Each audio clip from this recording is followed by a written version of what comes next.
Welcome to the Cyber Business Podcast, where we feature top founders and entrepreneurs and share their inspiring stories. Now, let's get started with the show.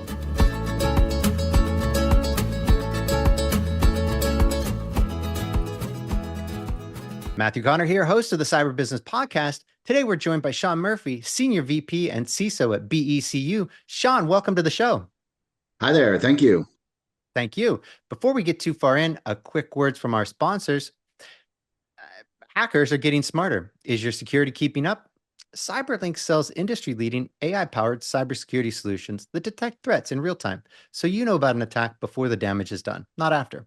Learn more at cyberlinks.com. That's cyberlynx.com. And now back to our show. Sean, for those who aren't familiar, can you tell us about BECU and your role there as Senior VP and CISO? Absolutely. BECU is a credit union in the Seattle area, field of membership in Washington and surrounding states. We're growing, so that field of membership is also growing. And we have about $30 billion in assets under management. And we're the fourth largest credit union in the United States. And even more importantly, we're the largest credit union that is community-based. Other credit unions are focused on specific industry or occupations, whereas BECU is chartered for the community that we support. So we take our purpose very, very seriously. We walk the talk. And as the Senior Vice President and Chief Information Security Officer, I have been there a little over 7 years. And as such, I do all the traditional types of roles within the security framework and the domains with risk management and third-party risk management, identity and access management for both workforce and our members, as well as Security Operations Center and platform engineering and architecture. So all in disaster recovery. So all the things that you would expect within that role. I have a team of about 60 people who are the A team. That is impressive. I mean, fourth largest credit union in the nation, 30 billion under assets under management. That is a lot. And I think I'm struck by one, the size, but then in comparison to the other major players, in the financial sector, you look at places like Chase, who I obviously a little bigger, but still they in comparison they are under attack more than the U.S. government. Right, which is really impressive, and sure, they spend $15 billion a year on their cyber. They're massive. It's an insane proposition, but they have so much to protect. And so I got to think, like, on that kind of scale, most credit unions, it's not an afterthought. It's important, but they're not that level of target, right? You guys are a much larger target being that size. What's that like? And I know you've got your 60 people working for you. You got is that an in-house SOC, or because now I'm thinking like it's a serious operation at 60 people and with that size of financial institution. Well, it's a good point. First, clarification, the 60 member team is not just Security Operations Center. That's the entire security team. The Security Operations Center is a little bit smaller than that.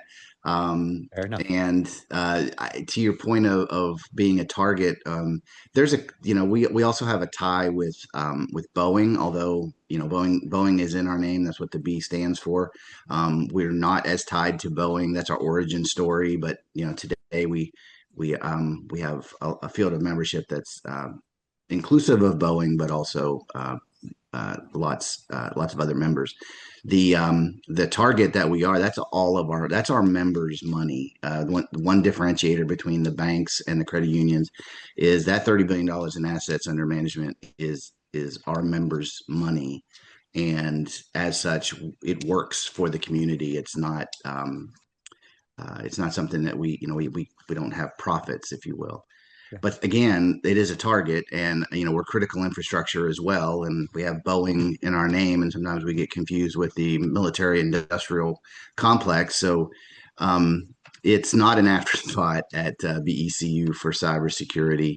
I came into the organization with a relative mandate to mature the program because we're under attack every day. I make a point every time I go to the board that despite the conversation that we're having about the maturity level of the team and what's going well, do not be mistaken. We are under attack every single day, and so we have to be one step ahead of the adversary, and that's and I'm sure we'll talk about this a little bit through this broadcast, but that's becoming increasingly difficult as far as staying one step ahead.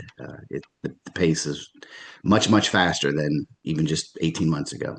Oh, yeah. I mean, it's ridiculous. I think everybody has seen it.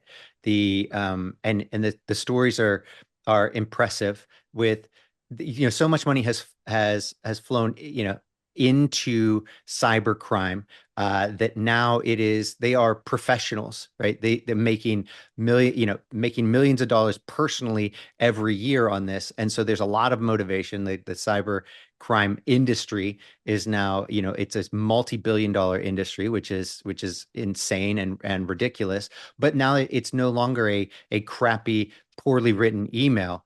Right now, you've got these cyber attacks that are fully automated with AI. They're very precise, they're very fast, and it becomes this real challenge of how do you combat that, right? And this is one of my favorite topics. I think it is analogous to bringing a knife to a gunfight. If we are still using old technology to fight, this new adversary, we're going to lose because we have to be perfect every single day.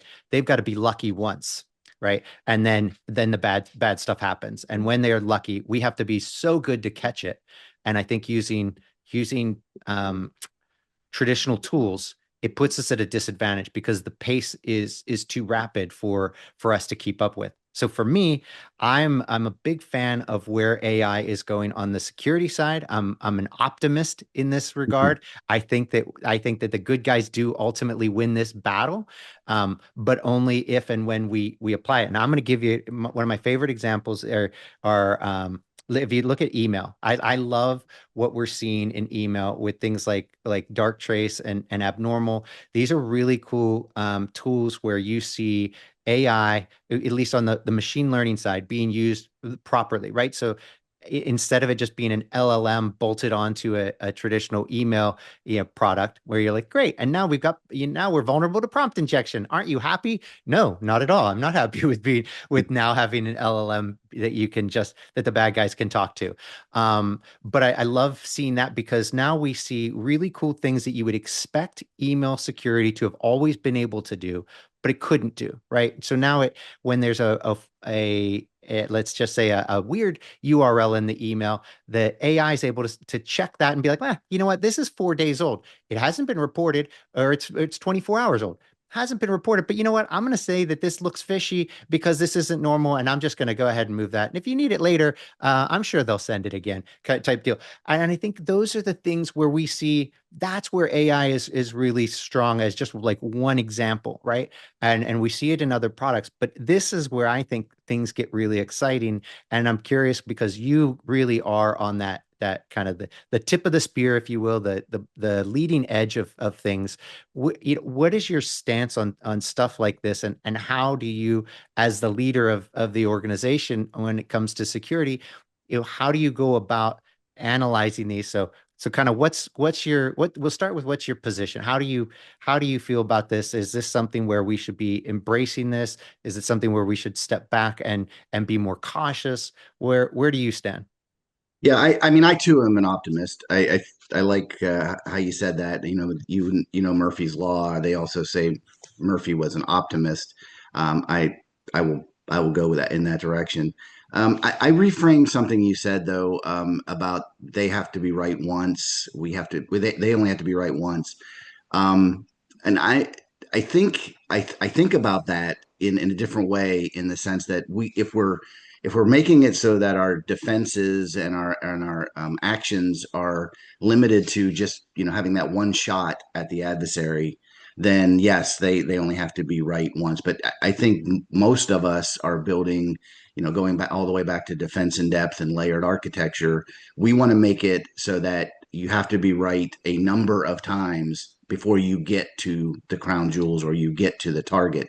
So whether it's, in protection or detection, response, recovery, whatever those activities are, or whatever those phases are of the kill chain, or as it goes through the kill chain, our defenses against, protecting, detecting, responding, recovering, um, will catch the adversary before they're lucky and get it right. So there are multiple hops in that chain, and I think about it that way because it's the effort that we're making in architecture and engineering to build in cybersecurity at levels and layers so that again we have to make it as difficult as possible for the adversary to get through. And having said that, the challenge is that is within AI the frequency, the sophistication, the just the onslaught of different types of attacks and non-human identities that are now coming in into the battlefield are making it really difficult to lean on traditional cybersecurity tools, techniques, and practices.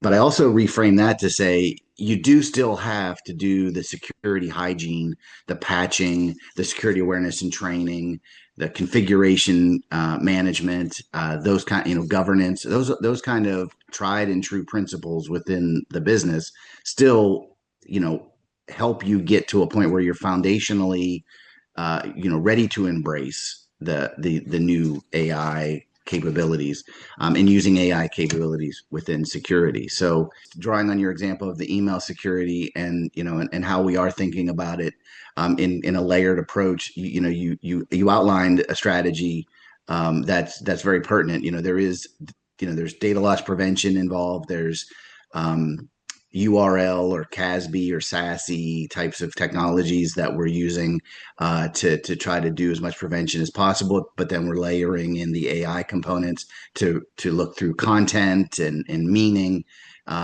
within the email structure, so that there's one, two, three, four different types of opportunities for us to get it right, as opposed to just the email coming in and somebody clicks on a link.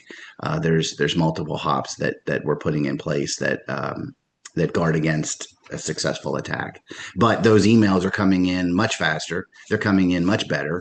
And what used to be tens of thousands of attacks a day are now tens of millions in a matter of minutes or hours. And that's tough to defend against in the first place. Well, I think you're spot on with the layering, and this is really interesting. So Cisco and Trend Micro, they just reported about Quillen and Warlock's of affiliates. They're loading. Let me just get this right. They're loading vulnerable sign drivers to disable endpoint security tools before encryption. So Microsoft separately reports that Storm 1175, that's the Medusa ransomware, they're chaining end-day and zero-day exploits in high-velocity intrusions. So what's really cool about this, okay, first of all, nothing cool about that.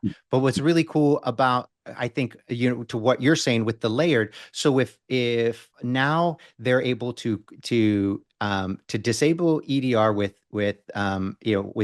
vulnerable drivers being signed, right? And now they're using these high velocity intrusions. The cool part is you absolutely have to have this. So your EDR goes off, offline. It's completely disabled. Now obviously the next level has got to be, your network layer. You've got to have something there. And I love, going back to things like, again, with like Darktrace, where you've got this AI powered network monitoring, where it's looking for that abnormal intrusion, that abnormal traffic, which might not be seen. So if you don't have that layered approach, and you're like, look, our EDR is going to catch it.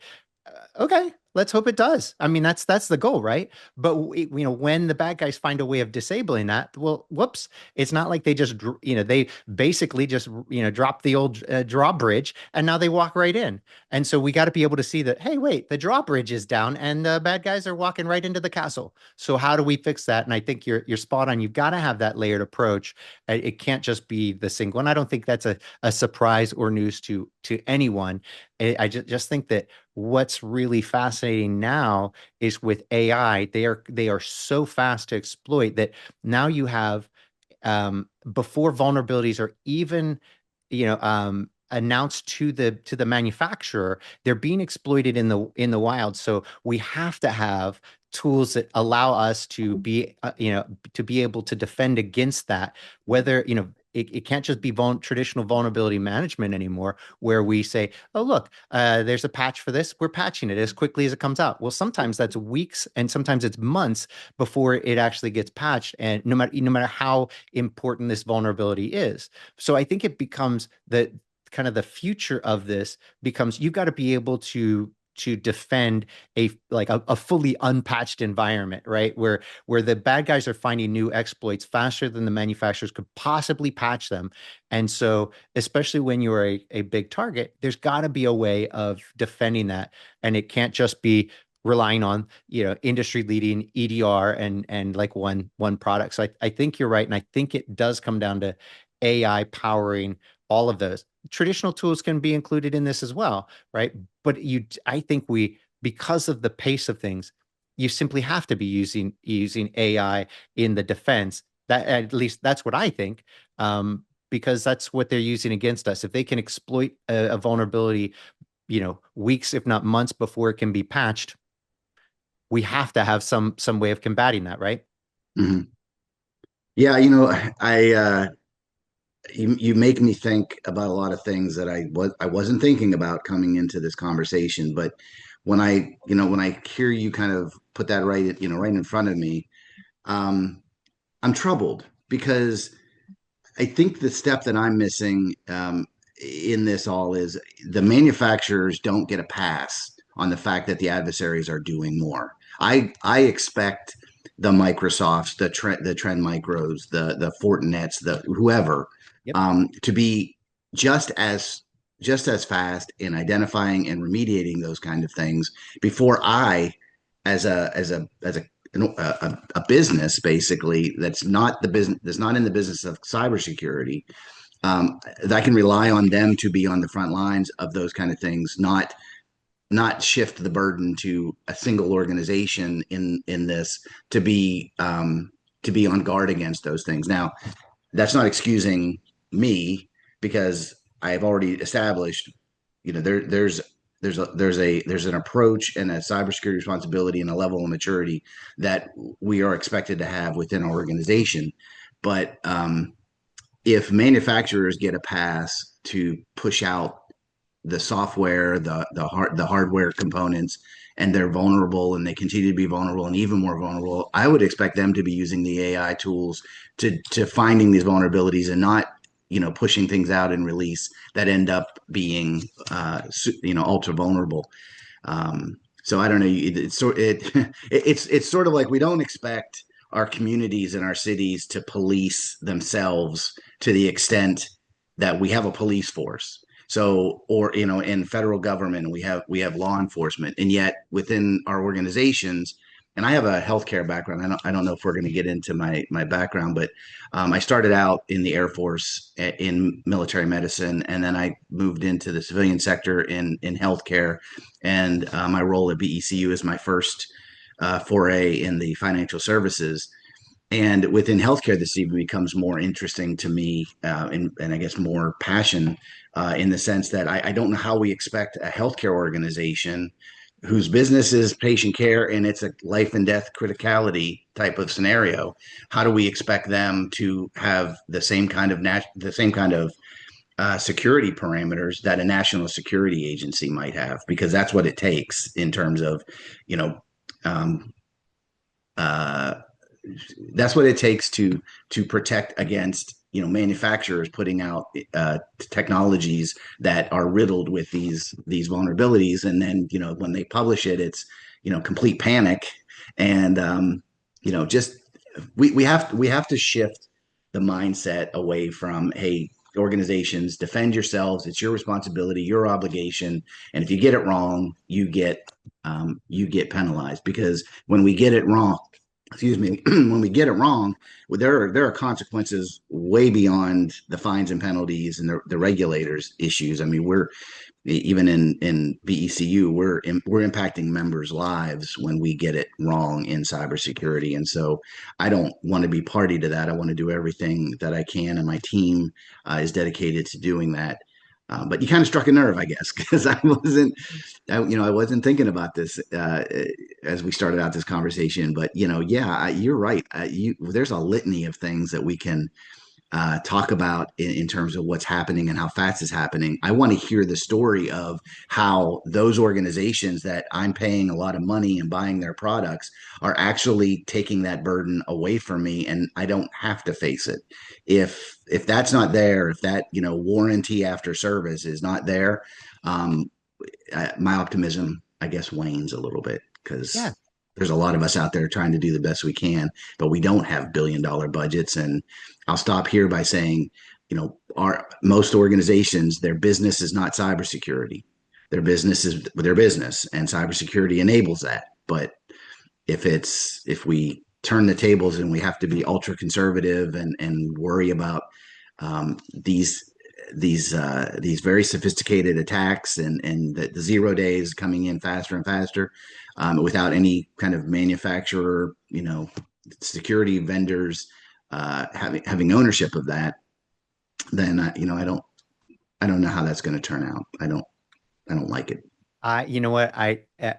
I'm glad we struck a nerve here, because I think what you said was absolutely spot on. I haven't heard it yet, and I think there needs to be a call to action of, for exactly this. The manufacturers need to be more professional than our professional it's cyber criminals who are finding these. We should be beating them to the punch, and by we, I mean the manufacturers who are profiting from this. They cannot be still using their old school method of, oh, we patched it. We asked a bunch of hackers to find you asked a bunch of hackers to do you offered a reward to find a bug.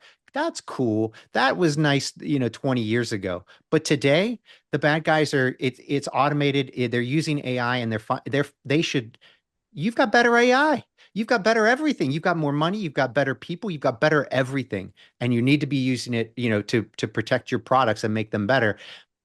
Now, maybe they are, but you know what? If they are, they're not promoting it. They're not telling us about it. And I think that's a mistake. I think they need to be selling that. And I think you've brought up an excellent point right now, that there needs to be a big push on the manufacturer side, all of them, saying that this is what we're doing. This is how we're beating the bad guys, by we're using AI to find exploits, and vulnerabilities every single minute of every day. We're spending a fortune on this, and we're going to stay ahead of the bad guys. I haven't heard that from one person, not one. Well, I'm a sample size of one. But I do know some of my colleagues have very similar thoughts. Even going back to healthcare, with trying to get SBOMs from medical device manufacturers back in 2010. That seems so long ago now, but and that's just coming to fruition in healthcare today. I mean, it's just recent that started to come out. Um, Having that input into the software, having the software bill of materials right there, available to you. And I'll probably get a few LinkedIn hits or emails from people that talk about their product does exactly what I'm saying. I'm not calling anybody out in this sense. I think it's more of a call to action, not calling anybody out or any specific Okay. product.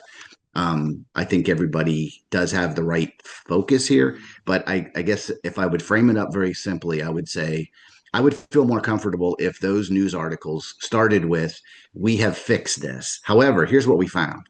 I don't need analysts who, sole job is to go out and find these exploits and tell everybody about them, and then stop.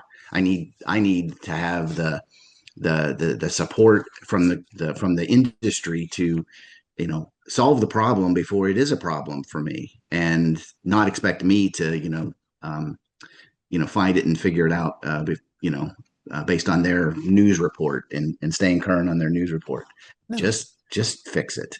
100%. And I think you're spot on. We're not calling anybody out, but it is definitely a call to action. And maybe, like you said, maybe we're just unaware of it. Maybe they are doing that. I don't think that's what's happening, or we wouldn't, the news, the events that are occurring wouldn't be occurring like this. We would be beating them, and they would have very little, it would be very hard for them to beat Microsoft if Microsoft allocated the resources to using AI defensively with all of their products, right? And the same with, well, everybody, SentinelOne, CrowdStrike, every EDR that could, be exploited here, that those are being used, and every firewall and everything, right? You're spot on. But going back to your layered approach, and we'll give you credit. It's your layered approach. You came up now. But going back to the layered approach of cybersecurity, it ultimately, we have to do that no matter how good the manufacturers are doing. Let's say they're doing a perfect job. Great. Even doing a perfect job, the bad guys may find one in, right? On occasion, it shouldn't be one of these things where they're consistently beating us. And right now, it is ridiculous how many exploits they're finding and how much they're winning, and how much money they're making. That is a sign that we're not doing our job as an industry properly, because if everything was layered properly, even with all, with what we have, it wouldn't matter if the manufacturers, aren't doing their job. Great, we're using tools that are properly layered to where we're there. The odds of them getting through all the layers properly, you're right, they have to win a bunch of times. So it's part of that layering process. If the manufacturers, up their game and they're using AI, fantastic. But it's kind of like the self-driving car. It's great. It helps, it works, but ultimately you're responsible. At the end of the day, you're the driver in the seat. It doesn't matter that Microsoft was wrong if or somebody else, the AI made a mistake. Ultimately, if the company goes under, or you lose, a ton of money, or something bad happens, ultimately it's our responsibility. So how do we keep our eye on the road while the AI is driving and the bad guys are coming at us in all different, directions?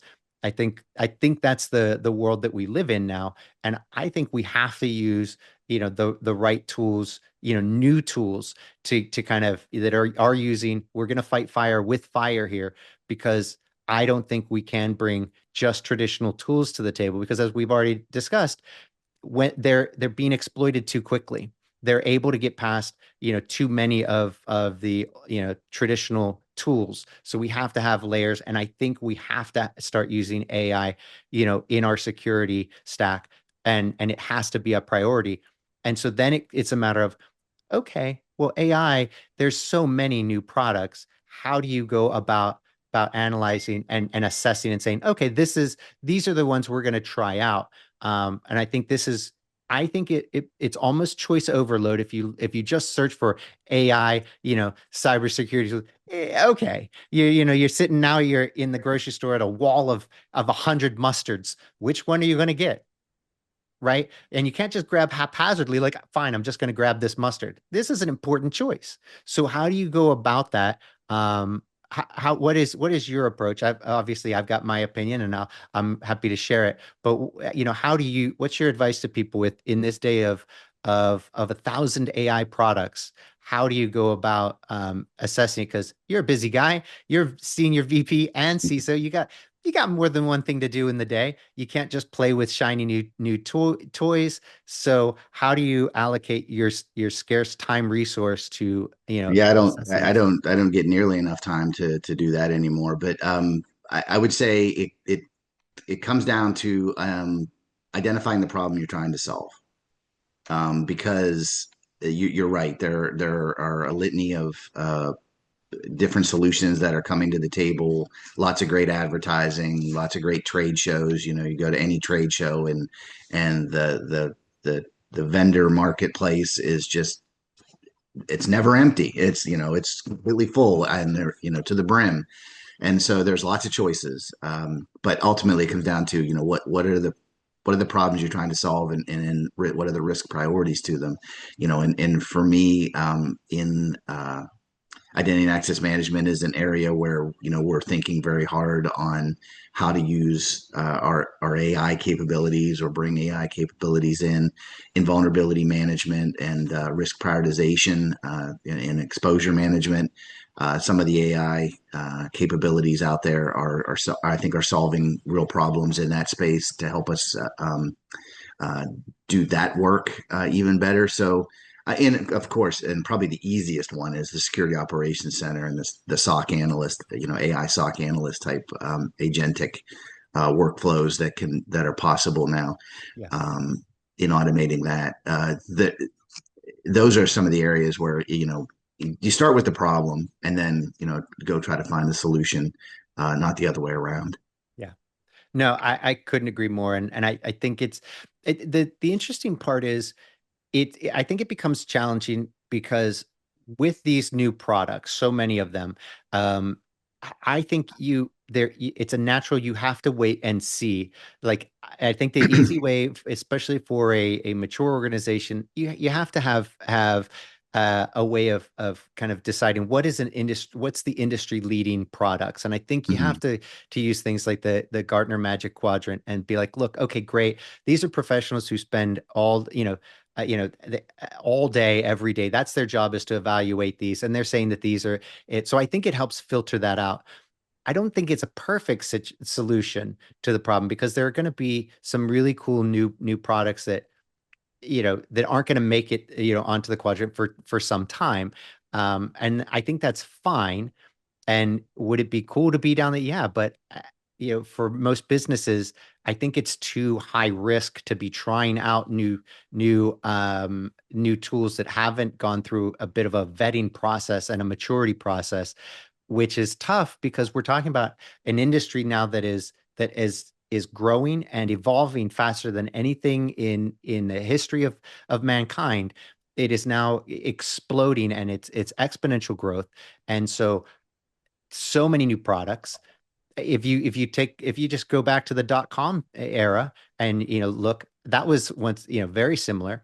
You couldn't just hop on if you were an investor, you couldn't just Mhm. invest in every .com. You'd lose money. So how do you go about it? I think you have to wait for that, for the cream of the crop to rise to the top, and then you go from there. And I think tools like the Magic Quadrant really help with that, for those. And it's easier to justify, right? When it's tough to be like, this is a super cool startup. There's super cool founders, lots of great investors. Of course, that's how they all work. But that doesn't mean it's a mature enough product, to really help secure your organization, right? And it doesn't mean that they're likely to succeed. So I think that there's some sort of balance there, and I wish there was a better way of filtering out the new people. But I think it's the nature of the beast. I'm a big supporter of, we need to be investing in these things. We need, everybody needs to be working on this problem, and that's happening. But in terms of how do we as cyber leaders say, okay, these are the products that we're gonna use in the organization. I think it's got to be like that whole nobody's ever been fired for buying Cisco type of deal, where it's like, look, we're using industry leading, and of the industry leading, these are the ones that we can, these are the ones that we like, right? Um, I just don't think there's another way to do it. I wish there were, and I'm open to suggestion, because there are so many cool new products, but I don't know how you do that for your organization. Say, we're going to try out this new startup. It's super cool product. Can you? I mean, I'm open to suggestion. I just don't know how you take that to the board and say, this is what we're doing and why. But maybe you can. Yeah, I mean, there's a couple of principles that come to mind. One is, and you mentioned Gartner. You're absolutely right. The Magic Quadrant. I think Gartner calls it the cybersecurity mesh.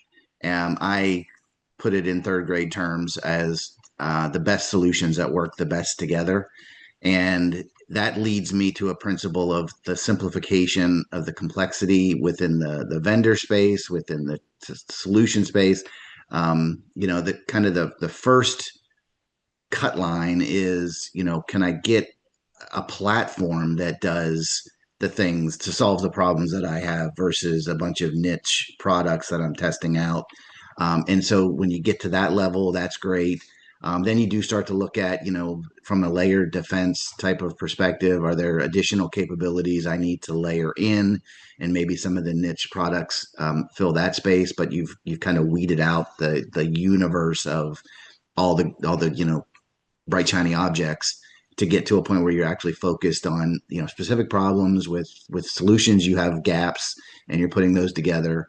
And you're right, you want to be able to defend those best solutions working the best together by pointing to some kind of objective industry comparison or standard, and Gartner's leading in that area, and there are others that that help provide that objective analysis.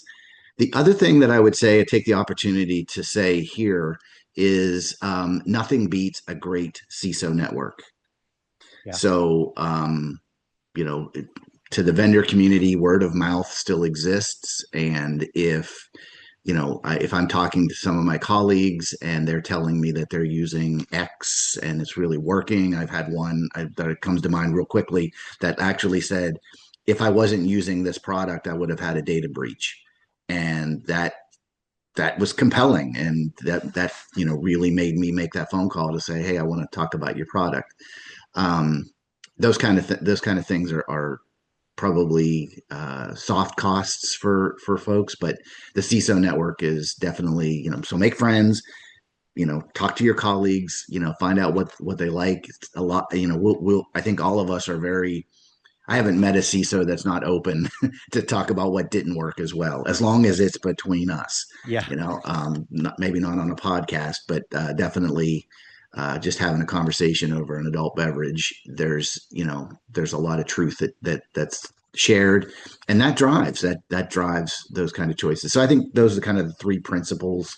Putting that together to say, okay, this is how I come up with a portfolio, and this is how I defend it, because I've got, I have an academic background, so I understand sourcing my material very well.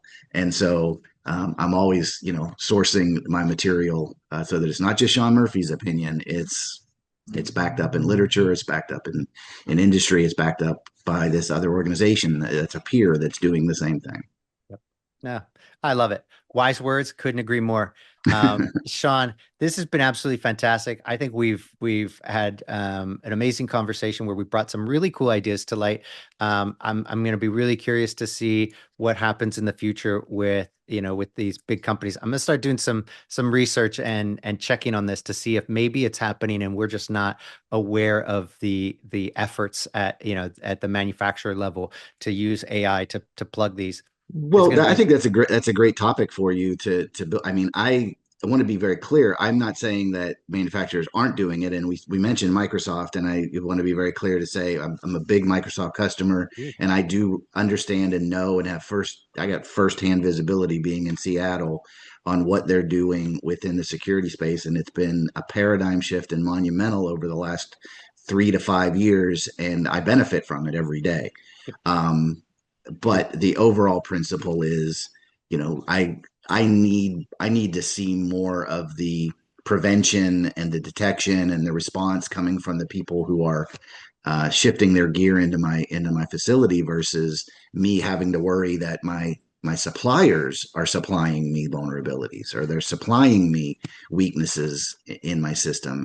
That's also something that we did not grow up thinking about. We kind of said we bought this product to do X, and then when we find out that it's actually now vulnerable and kind of working against us as one more vulnerability, that becomes pretty tough to navigate through. It really does. So we'll see what the future brings on that. And I think it's a great topic that needs more exploration. So we'll get to the bottom of it.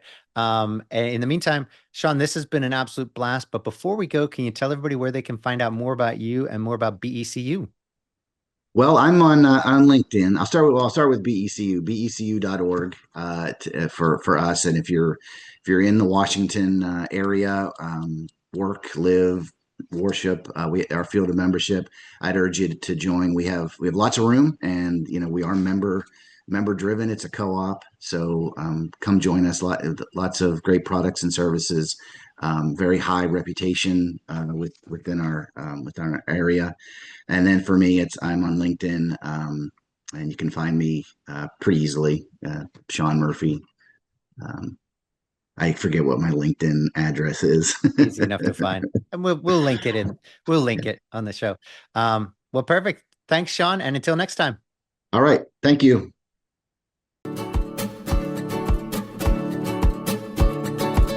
Thanks for listening to the Cyber Business Podcast. We'll see you again next time, and be sure to click subscribe to get future episodes.